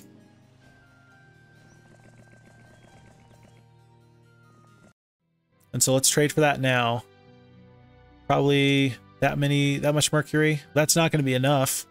Titans are very expensive. I'm going to need 18 gems. I just picked up 10. So that's not enough. But I am getting 1 gem per day. 1 gem per day? Yes, I have 1 gem mine. Maybe there will be more gems in these stone liths. I just see the crystal, but maybe there's going to be more. Let's find out. And if there is, I want to know. So here's the gems. Are there any other gems elsewhere? Gems? Nope, just gems right here. And so let's grab that right now and head straight for these nomads. They want to run. We're not going to let them. Should we take the pathfinding or the eagle eye? I'm guessing that there's not going to be any rough terrain. We will take simply the eagle eye. And then press on into the enemies, or collect that huge cache of resources. Yep, so let's actually have Marini go out of her way to make sure that we get this cloak now. Before I forget. Yeah, 5 ore. 3,000 gold, 5 ore. It seemeth me good. 5 extra gems there, and Crackhack's going to wake because it's day 7. And so even though we just picked that up now, it'll be worth our time to wait 1 day and pick that up again tomorrow. Gold, crystals, gems, pikemen, wood, treasure chest. Holy cow. What a bonus. What a bonus. And I'm sitting very comfortably here. I understand that the enemy is probably getting more troops, but so am I. And so the arena guards turn us away because we've already been there. And so I'm fine to just build up my troops. And once I burst through this green barrier, I don't plan on turning back. I plan on having a sufficient army to overwhelm them. And then in the scenario there, I don't plan on this scenario lasting too much longer once I go through that green barrier. The only thing that might change that plan is if they have a green tent over here elsewise. Oh, look at this. Look at this. Okay, remember earlier where there's this road here that's a little indicator that we need to step on that? Look at that one little piece of river. That looks like the exact same kind of thing for a sharp-eyed observer. A place to go. Maybe we'll get something nifty there. We need to go find out. Let's pick up 39 halflings. There should be halflings here too. Quite a bit here and here. And as you can tell, the halflings have been very good for us. They've done a great job. We still need to trade for 1 more gem here. But with all this wood, that's not going to be a problem. And then we can probably start building up one of the mage guilds. Probably, let's just plan on building up this mage guild. The only reason why I would build up one of my Wizarding Town mage guilds is because I would want to get the library to maximize the benefit. But it'll be okay. I'll miss out on some spells, but I'll be happy with the spells near the front. So that way Saracen doesn't have to go all the way to the back. Okay. And then let's pick up the rest of our troops here. Let's just hit M for max. Oh, I'm out of gold. I am very much out of gold. So I'm not gonna purchase these at this time.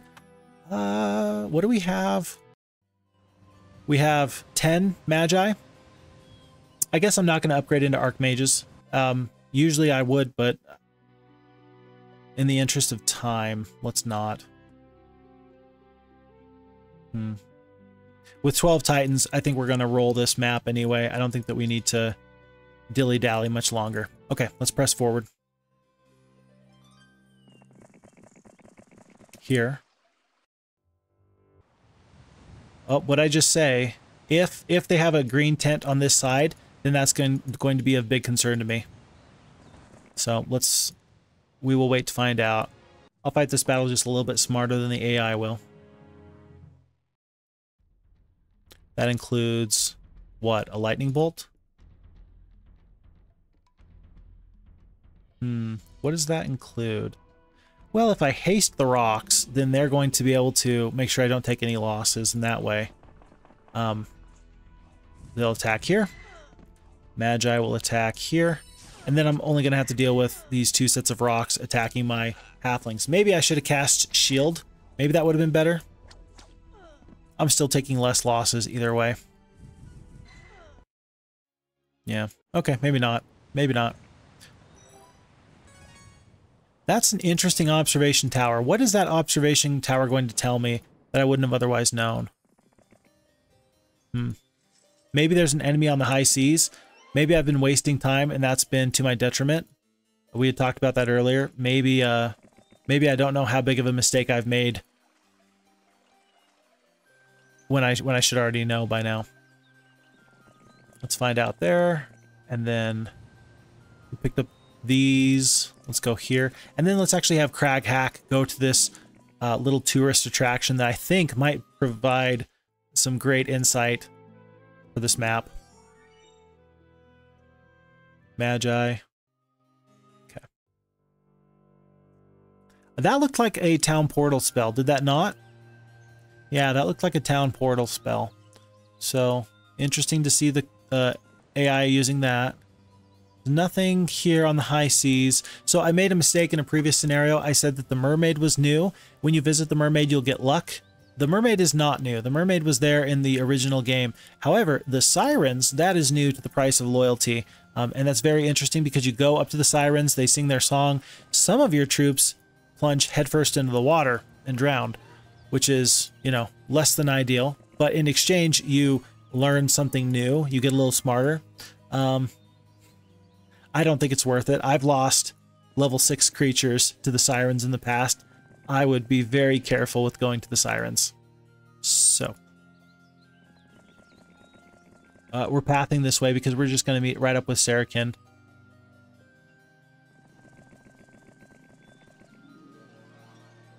Gems are acceptable. You know what? I'm thinking about it.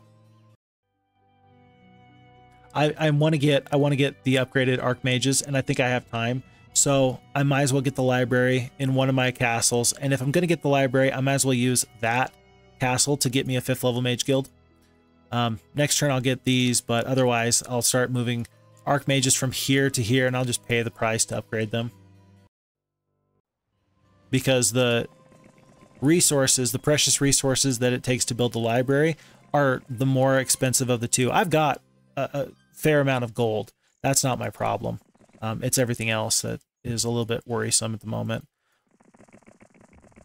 Marini will pop in, meet up, say hi, say bye.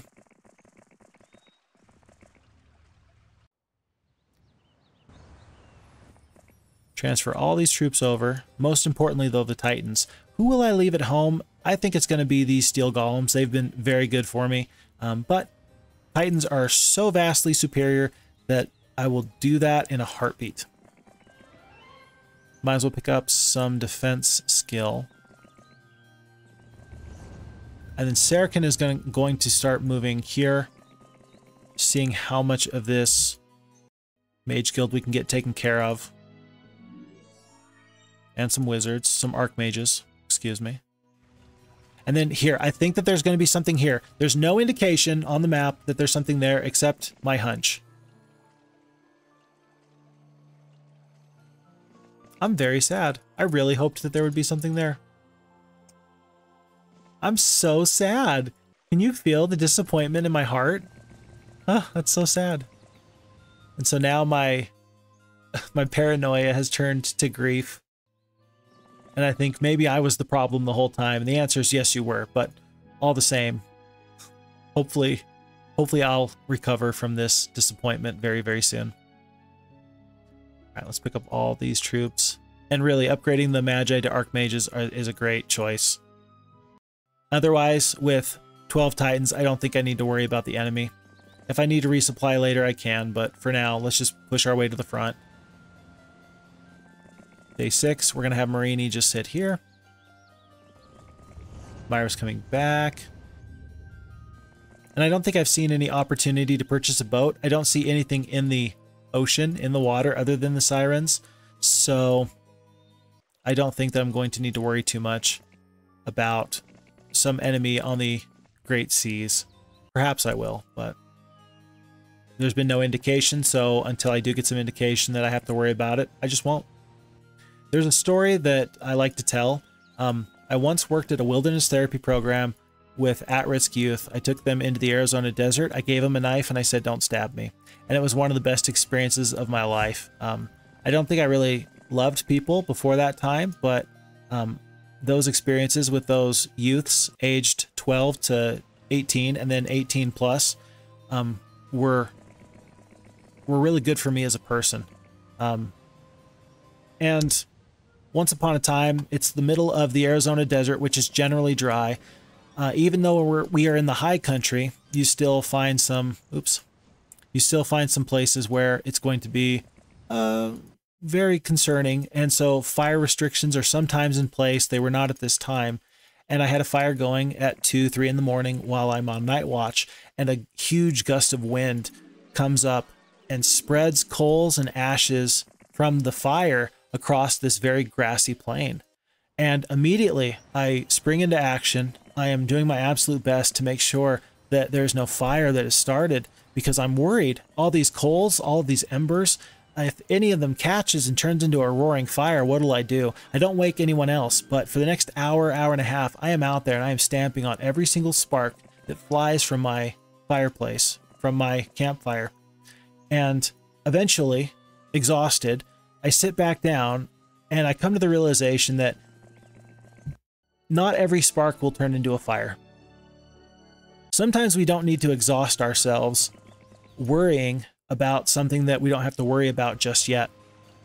And it was a time and a place where, thankfully, I was able to kind of learn that lesson, where sometimes being observant and being ready to act is sufficient. If there had been a fire, I would have acted immediately and I would have put out the fire before it became a problem.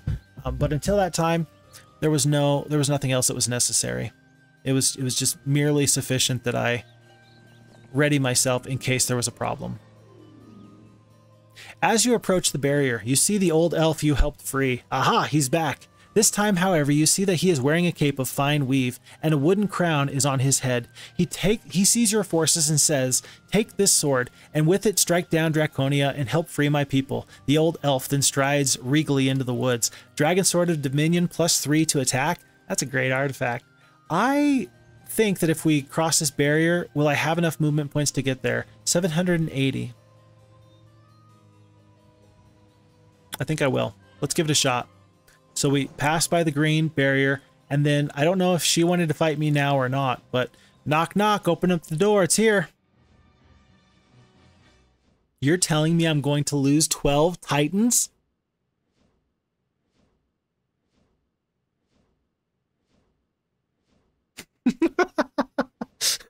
Look how bold and brash I was, and now I'm immediately getting turned away.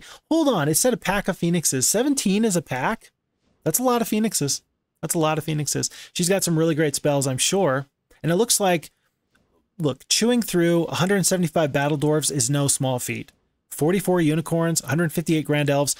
I acquitted myself quite nicely here with the AI, with the auto battler, but with spells, I think that this is going to go better. It looks like it came down to just having a few more greater druids than I had. So let's fight this fight. Yeah, it looks like that she had about 60 of these grand elves remaining and about 50 of the greater druids remaining. Otherwise, I killed all the phoenixes. I killed all the unicorns. You have nothing. Look at that. 1 attack, 1 defense, 5 spell power, 7 knowledge. Good morale, great luck. But this is not as tough of a hero as I thought she would be. Huh. Tell you what though, that mass shield is a great pickup because again, halflings, archmages, titans. In fact, at this point, because there's no melee penalty, the titans and the archmagi will actually do better. They'll do more damage in melee combat than they will distance. So, because I upgraded my archmages, I have a 20% chance to dispel beneficiary spells. That may be worthwhile to consider who I attack, because if I can dispel a shield on someone, I will then follow up with my Titans. I will take my advantages where I can get them, and I will do some major damage very quickly. I think that the Phoenixes are still my priority here. 13 attack, 11 attack, 100 hit points at a time, and they're right on top of my halflings. Let's work on these Phoenixes right now. I did not get lucky. I did not get that 20% chance, but even so, look, that was 216 Grand Elves couldn't take out one Titan. That is the power of 12 defense. Because look, they have 6 attack to my 27 defense. You max out at max defense, reducing damage to a minimum of 30%, and that takes 14 defense over attack. And I meet that criteria here. So somehow, basically that was with 2 shots, 400 Grand Elves, they couldn't even kill one Titan. That feels pretty darn good. Now, I suppose I have the question, do I merely buff my Titans and let them carry me through this fight? Do I do some blinds? Because the enemy already cast their mass shield, I can probably blind these greater druids, and they will lose their turn this go around. That would probably be worth my time. Or I could... I don't have a bless, do I? I don't have a bless for my Titans. I don't have a lot of buffing spells. I got Bloodlust, I got Stone Skin, but I don't think Stone Skin's going to help me here. I'm already reducing the enemy's damage by a lot. And then my spells are doing 225 points of damage on the Lightning Bolt. The shield, I think I'm going to use my rocks to dive right on top of these Grand Elves in just a second, because they're going to go... Rocks go after the unicorns. Yeah, I think that a blind is my best bet here. And I will blind the greater druids. They're going to do a lot of damage. And otherwise, because the Grand Elves have already gone, we're going to have the Titans work on these Phoenixes. Now, I guess here's the question. Do I want my boars to engage with these Phoenixes at all? 1, 2, 3, 4. So I can go to here. 1, 2, 3, 4. I can go to here. And then next turn my boars will threaten instead to get on top of these shooters. That'll probably be the best use of my fast and flying troops. Let's do that. Because the Phoenixes, they're going to toast 47 boars on the retaliation very quickly anyway. I think I've got better usage of my time. Now, 3 to 4 Phoenixes or 23 to 35. That shield is just a lot to chew through, isn't it? I'm taking half damage from range. And with 47 spell points, Drakonia is going to continue to mass shield pretty consistently. That mass shield is a game changer. Let's work on these Phoenixes. I need to deal with them at some point. That's huge. So big. That was 4 Phoenixes on the second attack and 4 Phoenixes on the first. That was gigantic. Let's make sure that these elves don't get another chance to work on these Titans. I anticipate that these Phoenixes are probably going to work on these Titans next, don't you think? I'm going to wait on these halflings. I'm not going to move them into range of the unicorns. I'm going to make the Phoenixes choose. Do you want to take out halflings, Archmagi, or the Titans? I think that they're going to choose the halflings, but I don't know for sure. Let's wait. There's that cure coming out. And with the Phoenixes gone, I feel pretty good about the way this is going. Let's blind again. These greater druids are not going to get to go again this fight. I've got fast creatures here, fast creatures here, fast creatures here. Yeah, these greater druids are not going to get to go again. And in the meantime, let's work on the most threatening ground troop. That'll be these unicorns. And we got the Dispel. Did you see that? So now the unicorns do not have their shield. And I'm feeling pretty okay. Let's see, 1, 2, 3, 4. I need to take one step back so that the boars cannot reach me. Or so that the boars cannot be reached by the battle dwarves, excuse me. And then I can either do 343 damage to 500 max on these dwarves, or a max of 910 damage because of no shield. What do you think we're going to pick? We have found a gap in the enemy's defenses, we are going to take it. Okay, great. That's actually, I'm really happy to see that. And then let's pile on to, again, the one troop that doesn't have its shield. Let's, once again, I'm just going to keep blinding these greater druids. I'm in a good way. I'm in a good position here. And maybe a player would do something different here. Maybe they would recognize, hey, look, this isn't going to work for me. I need to start doing something else. But if that is the case, oh well. If that is the case, oh well. Really, look at this. So at worst, I will kill 4 unicorns. At most, I will kill 13. 1 to 3 damage is a big variance. That's a high variance troop. We did about half. But now I'm not going to blind these greater druids. I'm probably going to start dispelling these battle dwarves. No, I do need to probably do maybe 1 more blind. Or a slow. I could do a slow. I will blind again because 47 boars aren't going to hold up long term over the greater druids, and I need to deal with these creatures first. So because I can guarantee that these dispels are going to keep coming out, or these cures will, I'll just keep doing what I'm doing right now. I'm not even going to break the blind at this time. Eventually, I want to get these battle dwarves. These archmages, they need to shoot these battle dwarves so that I maybe get the chance to dispel that shield. Otherwise, let's work on this big stack of troops here. I'm not worried about the unicorns doing any damage to the boars. The blind is okay. I don't love it, but I don't hate it. And then I don't want to take any retaliation. Maybe these rocks will survive 1 more attack from these battle dwarves because I have such a high defense. I do. So by not possibly losing 71 hit points worth of damage to these Grand Elves, I feel comfortable with that decision. Let's keep working on these Grand Elves. The boars are already in position. I don't need to spend the blind here. I'm actually going to wait to see what I do with my spell this turn. I did not blind the battle dwarves. But the battle dwarves are not my biggest concern. But they are a big concern. Let's start working on these battle dwarves. 35 to 52. And then we'll plan on sacrificing some of these ranged troops to the damage that will eventually come. That's a good curse. I like that curse. I think it's a smart move there. Look at that. The shield is finally worn off. I'm anticipating that this turn that they're going to recast that shield. It just makes the most sense, doesn't it? Maybe if I had known that the shield was going to expire, I wouldn't have cast that dispel there. That's interesting. The AI was smart and it saved its spell. That's very smart, actually. I think I'm going to take that 1 Titan loss. I wish I had a Bless to counteract the curse. I don't. And that's actually a lot of damage lost.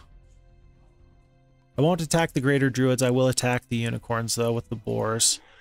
See if I can bait out that spell. They only have 1 more troop that's going to go.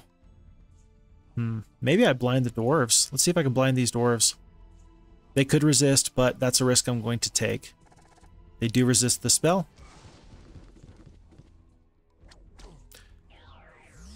Oh, I'm fine with that, because the battle dwarves are probably not going to break the blind. Probably. I will try and blind them again, though. They do resist that again. Okay, let's work on these. Let's just skip.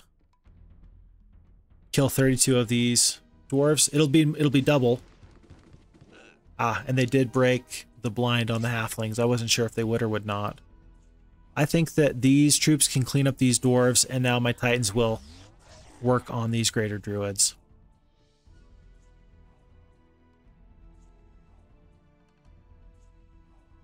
Skip. And then the enemy has fled. So, we kept pretty much all of our titans. We did lose our rocks, which is a big loss, especially when we're fighting ranged troops, but we just took out Green's strongest hero by a mile. And we picked up the ballistics in case something crazy happens. I'm feeling pretty good about this. Let's get our secondary heroes into support and have them scout as much as possible. I'm pretty sure that our next choice is going to be to take this town, and I do believe that we have broken the enemy's spirit, and the route is on. The power of the titans is just too much to handle. We fight that fight with no difficulties. We'll come in here. We cannot upgrade this town, but there's a mage guild here, so we're going to pick up all of our spell points for tomorrow.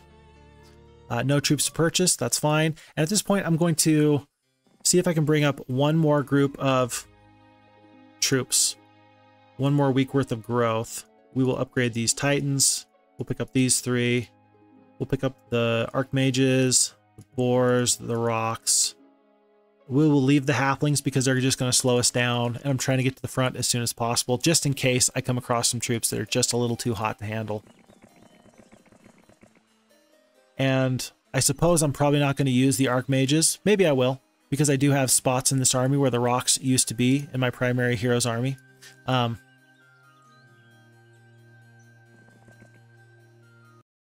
But otherwise, it doesn't make a lot of sense to me to stop in at this town, upgrade them, and then come back. Time is of the essence at this point, and we're trying to wrap this battle up very quickly. That was 366 sprites that we just took out with no nevermind. Nothing there. And then Saracen, let's have him push forward.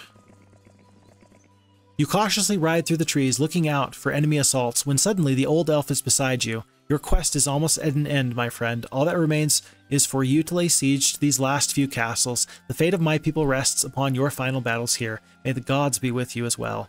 He turns to leave, but you ask him his name before he is gone.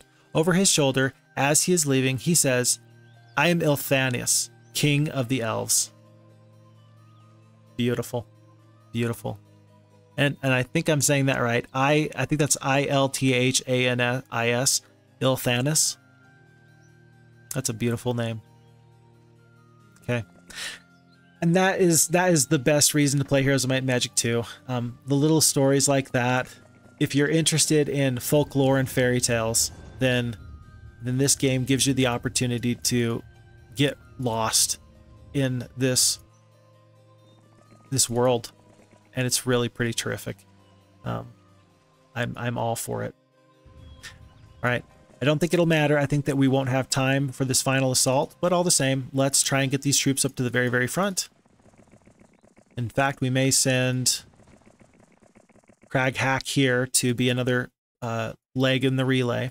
We have a few days left, so let's send ourselves to the south here towards what may be this main town. Remember, Sandro did have, I think it was a town portal, so that could be a little bit interesting, but he is trapped.